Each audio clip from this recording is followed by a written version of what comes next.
Kami dari Unika Santo Palu Suteng, dari program studi pendidikan guru pendidikan anak usia dini. Di sini kami akan membahas tentang masalah yang berkaitan dengan lingkungan hidup, salah satunya kerusakan hutan.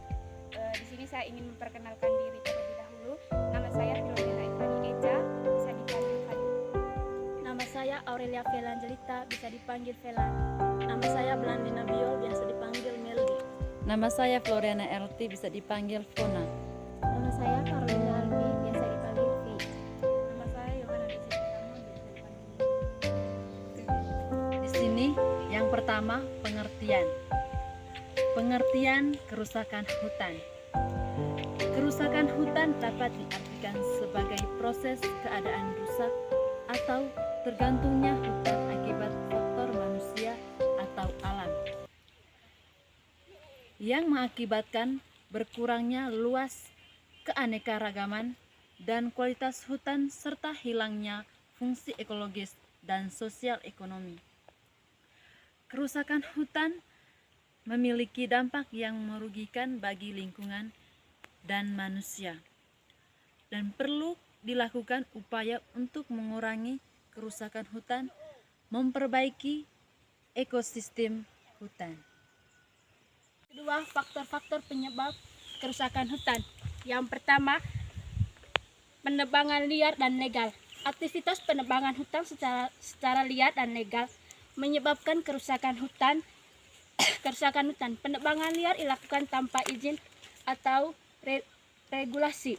Sementara penebangan legal dilakukan dengan izin, tetapi seringkali tidak memperhatikan aspek keberlanjutan di lingkungan dan ekosistem. Yang kedua, kebakaran hutan. Kebakaran hutan sering terjadi di Indonesia, terutama selama musim kemarau yang panjang. Kebakaran sering disebabkan oleh aktivitas manusia, seperti pembakaran hutan untuk membuka lahan pertanian atau kebun sawit. Yang ketiga, perkebunan dan pertanian. Perluasan perkebunan dan pertanian seperti sawit, karet, seringkali dilakukan dengan merusakkan hutan alami dan ekosistemnya. Hal ini menyebabkan hilangnya habitat dan migrasi sawit liar. 4. Pertambangan. Kegiatan pertambangan seringkali menyebabkan kerusakan lingkungan yang parah. Penambangan seringkali dilakukan di hutan dan memerlukan pembuatan akses jalan dan pembuangan limbah yang dapat merusakkan lingkungan. Yang kelima, perubahan iklim. Perubahan iklim dapat menyebabkan kekeringan, banjir, dan bencana alam yang dapat menyebabkan kerusakan hutan dan ekosistemnya. Yang ketiga, dampak akibat kerusakan hutan.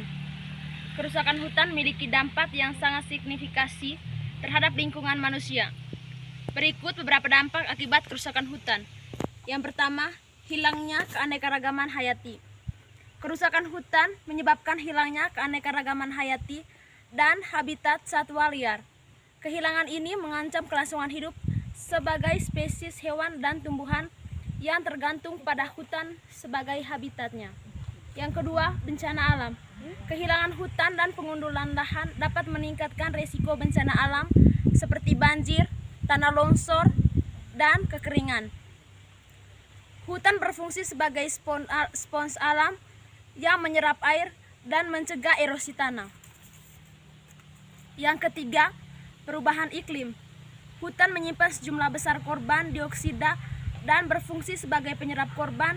Ketika hutan rusak atau dibakar, karbon dioksida dilepas ke atmosfer, menyebabkan pemanasan global dan perubahan iklim. Yang keempat, penurunan kualitas air dan udara. Hutan juga mempengaruhi kualitas air dan udara. Hutan membantu mengatur siklus air dan menyaring polutan udara. Ketika hutan rusak, kualitas air dan udara dapat menurun dan berdampak negatif pada kesehatan manusia dan ekosistem. Yang kelima, hilangnya sumber kehidupan masyarakat. Banyak masyarakat di Indonesia yang menguntungkan kehidupannya pada hutan. Kerusakan hutan dapat menyebabkan hilangnya sumber daya alam dan penghidupan masyarakat yang bergantung pada hutan. Berikut solusi umum yang ditawarkan. Beberapa kasus terkait dengan kerusakan hutan pada tahun 2020 di Indonesia, antara lain kebakaran hutan dan lahan, pembukaan lahan untuk perkebunan kelapa sawit, kegiatan pertambangan yang merusak hutan, dan penebangan hutan secara legal. Berikut solusi yang dapat ditawarkan untuk mengatasi kerusakan hutan tersebut. Yang pertama, pencegahan dan penanggulangan kebakaran hutan dan lahan.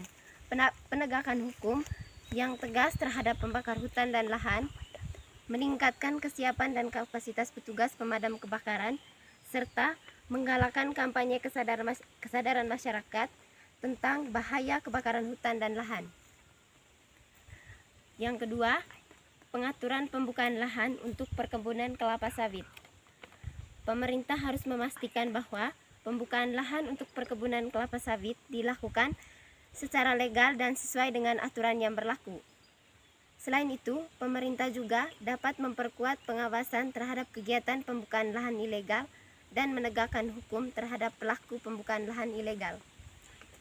Yang ketiga, penegakan hukum terhadap kegiatan pertambangan yang merusak hutan. Pemerintah dapat memperkuat pengawasan terhadap kegiatan pertambangan yang merusak hutan dan menegakkan hukum terhadap pelaku kegiatan pertambangan ilegal.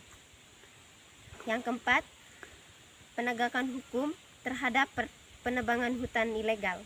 Pemerintah dapat memperkuat pengawasan terhadap penebangan hutan ilegal dan menegakkan hukum terhadap pelaku penebangan hutan ilegal. Selain solusi-solusi tersebut, pemerintah juga meningkatkan upaya restorasi hutan dan rehabilitasi lahan yang rusak. Hal ini dapat dilakukan melalui program penanaman kembali dan restorasi hutan yang dikelola oleh masyarakat setempat. Pemerintah juga dapat meningkatkan pendidikan dan kampanye kesadaran masyarakat tentang pentingnya menjaga hutan dan lingkungan untuk keberlangsungan hidup kita di masa depan. Selain solusi yang ditawarkan dari pemerintah, kelompok juga menawarkan beberapa solusi terkait dengan mengatasi kerusakan hutan. Beberapa solusi yang dapat diantaranya melakukan kampanye terhadap masyarakat tentang pentingnya menjaga hutan dan lingkungan. Melakukan kampanye terhadap masyarakat sangat penting menjaga hutan dan lingkungan. Kampanye tersebut dilakukan melalui kegiatan sosialisasi, diskusi, seminar maupun acara lainnya yang melibatkan banyak anggota masyarakat. Yang kedua, membantu pengawasan dan penegakan hukum. Kami dapat membantu pengawasan terhadap kegiatan yang merusak hutan dan melaporkan pelanggaran hukum kepada pihak berwenang. Selain itu, kami juga membantu pihak berwenang dalam melakukan tindakan penegakan hukum terhadap pelaku yang melakukan kegiatan merusak hutan. Yang ketiga, mengadakan kegiatan restorisasi dan rehabilitasi hutan yang rusak. Mengadakan kegiatan restorisasi hutan dan rehabilitasi lahan yang rusak. Kegiatan ini dapat melibatkan masyarakat setempat dan pihak-pihak yang terkait. Yang keempat, menyelenggarakan program penanaman kembali dan penghijauan. Menyelenggarakan program penanaman kembali dan penghijauan di area terkena kerusakan hutan. Program ini dapat melibatkan masyarakat setempat dan pihak-pihak terkait lainnya, serta dilakukan dengan memperhatikan aspek berkelanjutan. Dengan melakukan solusi tersebut, kontribusi aktif dalam mengatasi kerusakan hutan dan lingkungan, serta memperkuat gerakan kesadaran lingkungan yang lebih luas dari masyarakat. Untuk itu, penting kita menjaga hutan agar terhindar dari bencana alam.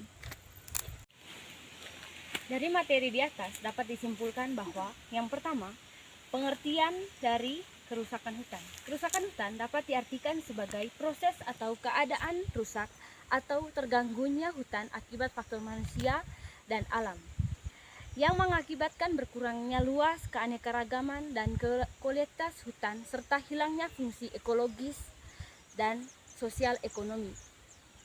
Kerusakan hutan memiliki dampak yang merugikan bagi lingkungan dan manusia, dan perlu dilakukan upaya-upaya untuk mengurangi kerusakan hutan dan memperbaiki ekosistem hutan.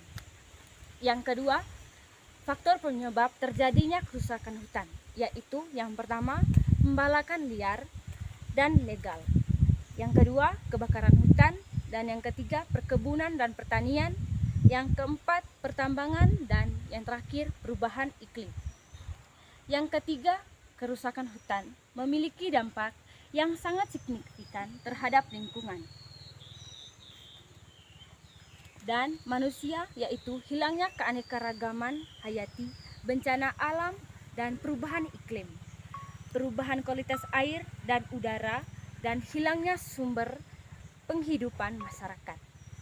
Yang keempat, beberapa solusi yang dapat ditawarkan untuk mengatasi kerusakan hutan tersebut antara lain, yang pertama, pencegahan dan penanggulangan kebakaran hutan dan lahan. Yang kedua, pengaturan pembukaan lahan untuk perkebunan kelapa sawit.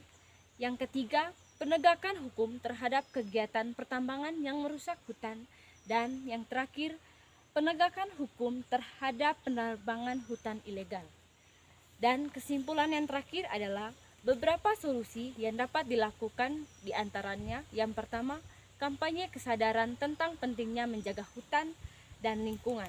Dan yang kedua, membantu pengawasan dan penegakan hukum terhadap kerusakan hutan.